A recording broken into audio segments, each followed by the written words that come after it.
Hello, I'm Chris Burns. Welcome to The Network, where we connect into a matrix of newsmakers to get to the heart of an issue. But watch out, the guests have to answer in 25 seconds or less.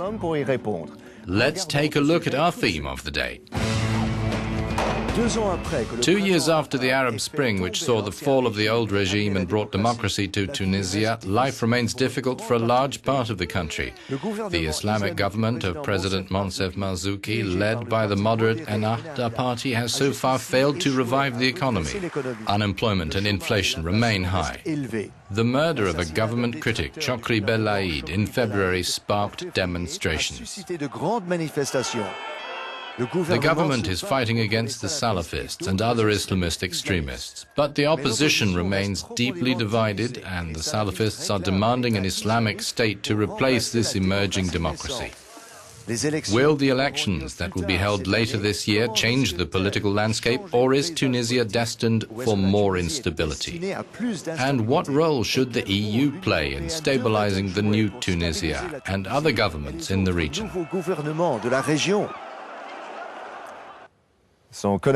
In this edition of The Network, we have with us via video link Latifa Habeshi in Tunisia, a member of Ennahda and a member of Tunisia's parliament. Youssef Ben Abdeljalil at the European Parliament, president of Ennahda Tunis in Belgium and Luxembourg, an opposition party whose name means Call of Tunisia. And also at the European Parliament we have MEP Michael Gahler. He was the chief observer of the European Union for the Tunisian elections in 2011 and perhaps also for this year. Let's begin with a question for everyone, starting with Latifa. In March, another young Tunisian woman died by setting fire to herself in a self-immolation protest like Mohamed Bouazizi, a street vendor who triggered the Arab Spring in 2010. Why does life remain so desperate for many Tunisians? You can't change an entire system of unemployment and underdevelopment in 2 years.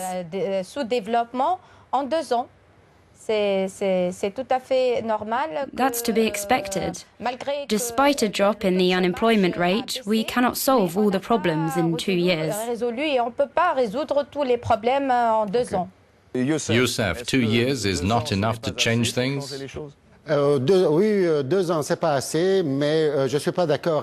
Yes, 2 years is not enough, but I do not agree with Latifa. The unemployment rate has not fallen. It's actually increased dramatically, especially among the highly educated young people. The lack of transparency in the government is a problem. Michael Gahler, what's the problem then? Why have things not changed enough for the majority of Tunisians? On connaît des autres processus de transformation, ça reste plus long. Any transformation process is long. We don't only need to work on the constitution, but also to encourage investment in the economy. And for this, we need trust. We need to have a rule of law. And maybe we don't have sufficient commitment to that. Latifa, how can you establish more confidence to improve economic conditions? Yes, the political stability certainly affects the Tunisian economy. Youssef, your political party, Ennahda Tunis, want a bailout for the national economy. How could that be implemented?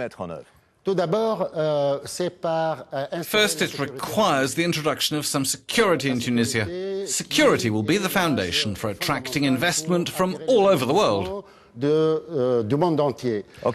Yes, but we've seen in other countries that even when they established total security, there was still a lot of economic suffering.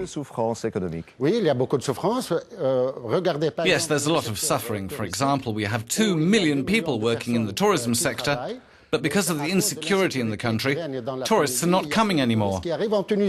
Michael, how could the next elections change politics in Tunisia? Is the opposition too weak to make a difference?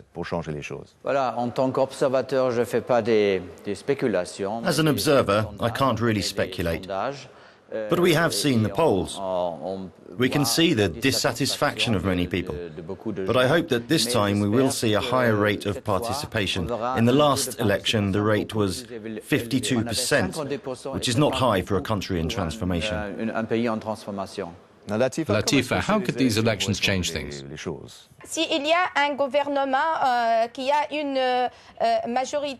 If there is a government with a large majority that works for the full 5-year term, then it will have the time to deal with all the problems.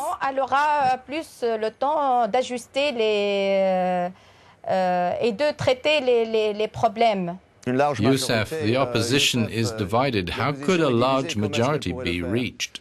Il faut tout d'abord maintenant décréter la date. First, we need to fix the date of the elections so the Tunisian people can have future prospects. For now, everyone's in disarray because the Ennahda party that dominates politics has not announced the exact date.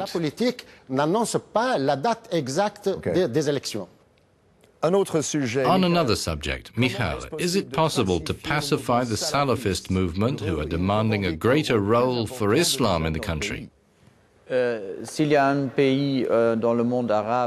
there is one country in the Arab world where extremism doesn't stand a chance, it's Tunisia. I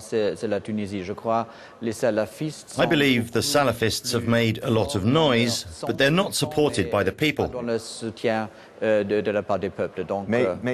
they are very active. They are very active, but they're not supported, I think. But they are active, so how can you tackle the problem, Latifa? By the rules of the law. These groups work outside the law. We can only deal with them through the law. Youssef, could you be a little more specific on this? For me, Salafism is a culture, not a political party. They don't have a program, so they will never be supported by the Tunisian people. Tunisia has been a Muslim nation since 750. It's a moderate Islam, and I want to say this to Latifa, Salafism is not the only one. We also need to eliminate the League of the Protection of the Revolution, which has caused more problems because it's recognized by the state.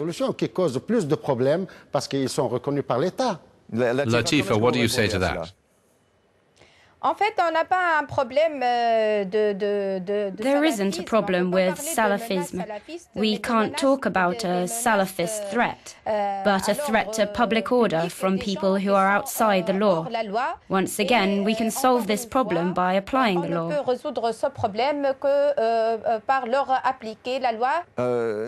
Michal, let's move on to the subject of human rights. Should the government allow greater freedom of expression? I'm referring to the arrests of the feminine activists.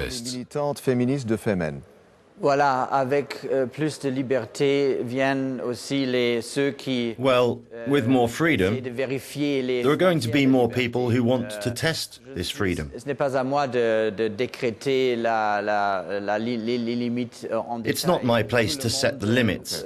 If everyone can accept provocation, then those provoking must also respect the feelings of others. Extrême doit respecter les sentiments des autres. Youssef, what do you think? Any actions have to take into account the dominant culture of the country. It is an Arab-Muslim culture. Tunisians are Muslims, so we must respect their values. But they have the right to protest within the law. Latifa, do they have the right to protest? Should there be more freedom? One of our successes in Tunisia is freedom. Freedom of expression is guaranteed as long as it does not undermine public order and our culture. Appearing topless in a public place is prohibited under very old Tunisian laws. Unfortunately, I'm out of time. That's the end of the episode. I'd like to thank my three guests, Latifa Habeshi, Youssef Ben Abdeljalil, and Michal Gala. I'm Chris Burns, and thank you for watching The Network. Connecté sur The Network.